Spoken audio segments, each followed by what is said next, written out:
500 वर्षों के लंबे अंतराल के बाद भगवान श्री राम अपनी अयोध्या लौट रहे हैं। 22 जनवरी के दिन राम मंदिर में प्राण प्रतिष्ठा होगी, जो अपने आप में बहुत बड़ा क्षण होगा। इस ऐतिहासिक दिन के हम सब लोग साक्षी होंगे और मैं समझता हूँ कि जीवन में इससे अनूठा हमारे लिए और क्या हो सकता है।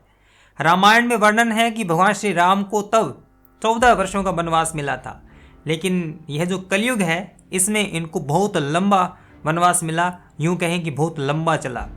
अनेक अदालती जिरें हुई, राजनीतिक रूप से संघर्ष किया गया और सांस्कृतिक लड़ाई भी अपने स्तर पर चल रही थी, और उसके बाद ही ये जो राम मंदिर का स्वप्न है ये साकार हुआ है। श्री राम मंदिर में प्राण प्रतिष्ठा की तिथि जैसे जैसे समीप आ रही है, वैसे वैसे लिबरल्स के प्राण और प्रतिष्ठा दांव पर लगे हैं। ये यकीन ही नहीं कर पा रहे हैं कि बाबरी जिंदा है का नारा बेलनाकार आकृति में कैसे तब्दील होता जा रहा है, लेकिन ये सच है, ये हो तो रहा है। इसके बावजूद वो तमाम हथकंडे अपनाएंगे जो हमेशा अपनाते आए हैं। मैं इस वीडियो में बस उन्हीं बातों को आपके सामने रखना चाहता हूँ जो हमको सचेत करेंगे। एक एक करके गौर से सुनिएगा। लेकिन आगे बढ़ने से पहले मैं आपको एक चैनल सजेस्ट करना चाहता हूँ, मेरे दोस्त विक्रम देव का, जो विचार भाई विक्रम देव के नाम से है। वो काफ़ी एजुकेशनल, काफ़ी अच्छे और समाज के सेंसिटिव मुद्दों पर वीडियो बना रहे हैं। नया चैनल है, सपोर्ट करने की ज़रूरत है। अगर आपको उनके वीडियो अच्छे लगते हैं तो आप उनके चैनल को सब्सक्राइब कर सकते हैं और सब्सक्राइब के साथ साथ बेल नोटिफिकेशन भी दबा सकते हैं। और चैनल का लिंक डाल रहा हूँ मैं डिस्क्रिप्शन में और पिंड कमेंट। जैसा कि आपको मालूम है कि प्रधानमंत्री ने यह अपील की है कि 22 जनवरी के दिन घर घर राम ज्योति जलाई जाए। मैं पूरे देश के 140 करोड़ देशवासियों को अयोध्या की इस पवित्र भूमि से प्रार्थना कर रहा हूं। 22 जनवरी को जब अयोध्या में प्रभु राम विराजमान हो, अपने घरों में भी श्री राम ज्योति जलाएं, दीपावली मनाएं। 22 जनवरी की शाम, यानी उनके कहने का अर्थ है कि 22 जनवरी के दिन को दिवाली की तरह, उत्सव की तरह मनाया जाए और भगवान श्री राम के आगमन का जश्न के साथ सत्कार किया जाए। इस बात को अब इस तरह से समझिए कि रावण का वध हुआ तो दशहरा बना, श्री राम तब अयोध्या लौटकर आए तो उनके आगमन पर दिवाली बनी। 22 जनवरी 2024 के दिन श्री राम फिर विराज रहे हैं। इस बार 14 वर्षों का वनवास नहीं था, बल्कि सदियों का वनवास था, 500 वर्षों का।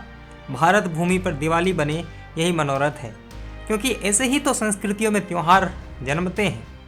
लेकिन एक चेतावनी भी है, जनवरी माह हिंदुओं के लिए जितना धार्मिक और सांस्कृतिक दृष्टि से महत्वपूर्ण रहने वाला है, उतना ही गंभीर भी है।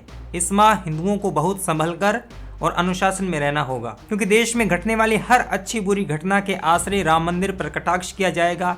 अस्थिरता, अशांति फैलाने का मकसद होगा, ताकि ये ऐतिहासिक क्षण विद्रूप हो सके।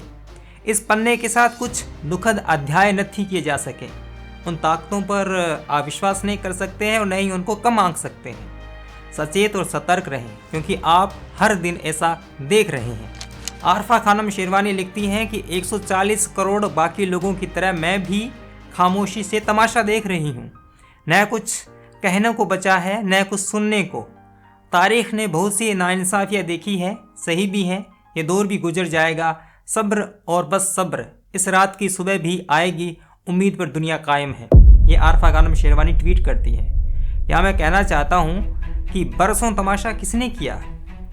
कोई भी कृतज्ञ कौम ये कहती कि अयोध्या आपकी पवित्र भूमि है, यहाँ आपके आराध्य जन्मे। किसी ने उनका जन्म स्थान तोड़ा, ढांचा खड़ा किया। हम अमन चाहते हैं, हमारा इस स्थान पर कोई दावा नहीं है, पहली ईंट हम लगाएंगे। लेकिन ऐसा दूर दूर तक नहीं हुआ, हर तरह से लड़े। उसके बाद भी न्यायपालिका के फैसले के बाद बन रहा राम मंदिर तमाशा है।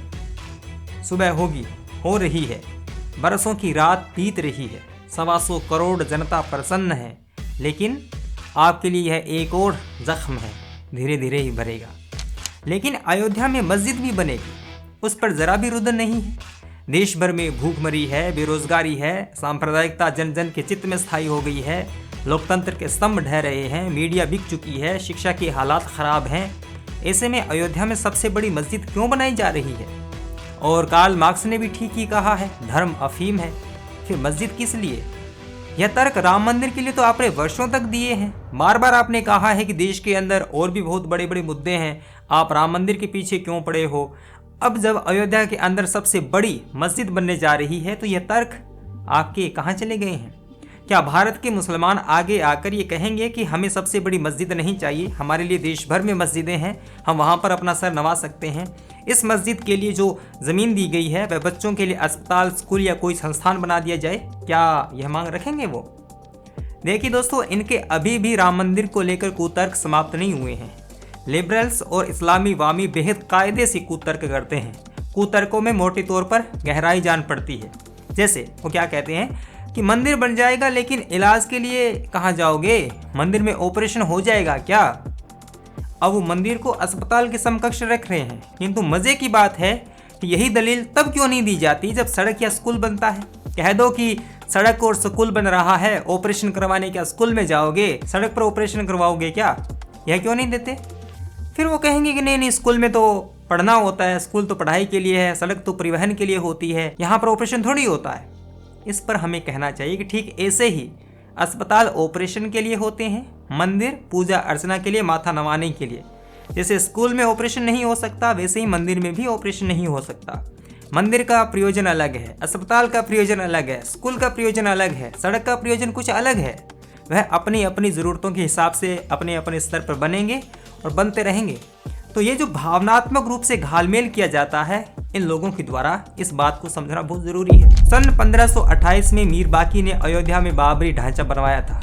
सन 1528 में भारत के इतिहास की शुरुआत नहीं हुई थी। लेकिन मुसलमानों की सबसे बड़ी दिक्कत यही है कि उनको ये लगता है कि जब हम आए, जब हमने कुछ किया, जब हमने कुछ बनाया, इतिहास वहीं से पढ़ा जाए, वहीं से समझा जाए, वहीं से माना जाए। लेकिन ऐसा होता नहीं है। राम जी 1528 से पहले से हैं। राम इस देश के संबोधन में, इस देश की संस्कृति में, इस देश की भावना में रचे बसे चरित्र हैं। लेकिन इनको भ्रम है कि राम से पहले बाबर आया और बाबरी मस्जिद को गिरा दिया गया राम के लिए, यह इनका वहम है। लेकिन वर्शिप एक्ट 1991 को हमेशा हथियार बनाया जाता है। लेकिन ये जो एक्ट है ये सिर्फ और सिर्फ हिंदुओं के खिलाफ है। इसके बावजूद हिंदुओं ने न्यायपालिका के रास्ते अपने धर्म स्थलों पर दावा किया है और न्यायिक प्रक्रिया के तहत ही अयोध्या हासिल की है और अब मथुरा काशी भी बाकी है। अगर वास्तव में आप अमन चाहते हैं तो जो मुख्य धाम है, मुख्य जगह हैं जहां पर सनातन की आत्मा बसती है, मथुरा काशी, वहां से कम सम्मानपूर्वक अधिकार आपको छोड़ देना चाहिए। मस्जिदों के टोप मंदिरों पर रखे पड़े हैं और नंगी आंखों से दिन के उजाले में उनको स्पष्ट देखा जा सकता है। इसके बावजूद भी ये जिद करना कि वह हमारी थाती है, हमारी विरासत है, हम उसको नहीं छोड़ेंगे, तो आप अमन के बीज बो रहे हैं या फिर विष ग्रंथि को ही जीवित रख पा रहे हैं, यह आपको तय करना है। श्री सीताराम गोयल ने ऐसी 1862 मस्जिदों को सूचीबद्ध किया है जो मंदिरों को ध्वस्त करके बनाई गई थी, किंतु अनेक इतिहासकार यह संख्या 40,000 तक बताते हैं। किंतु श्री राम जन्मभूमि विवाद को लेकर समस्त तर्क वितर्क 90 के दशक से पहले ही संपन्न हो चुके थे। रोमिला थापर जैसी वाम धुरंधरों को भी निरुत्तर कर दिया गया था। यह श्रम साध्य चुनौती दी थी श्री सीताराम गोयल, श्री राम स्वरूप से लेकर श्री अरुण शौरी जैसे विद्वानों ने, और उसके बाद ही 90 के दशक में श्री राम जन्मभूमि आंदोलन परवान चढ़ा था। हर चीज की एक सीमा होती है, हर बात पर पीछे हटने की भी एक हद होती है। आपको सल्तनत की हुकूमत भी चाहिए, आपको लूट के एवज में हिंदुस्तान का बंटवारा भी चाहिए, आपको बदले में भाईचारे की नीयत और सेकुलरिज्म की शर्त भी चाहिए, आपको कश्मीर और हैदराबाद भी चाहिए, आपको 3 तलाक भी चाहिए, आपको बाबरी की निशानी भी चाहिए, आपको अलग कानून भी चाहिए, आपको अलग ट्रीटमेंट भी चाहिए। हवस की भी कोई हद होती है। यहाँ सवाल हिंदू मुसलमान या मंदिर मस्जिद का नहीं है, यहाँ सवाल है ऐतिहासिक न्याय का, यहाँ सवाल है सामुदायिक चेतना की संतुष्टि का, यहाँ सवाल है अपने ही घर में खदेड़े गए हिंदुओं का, उनके स्वाभिमान का।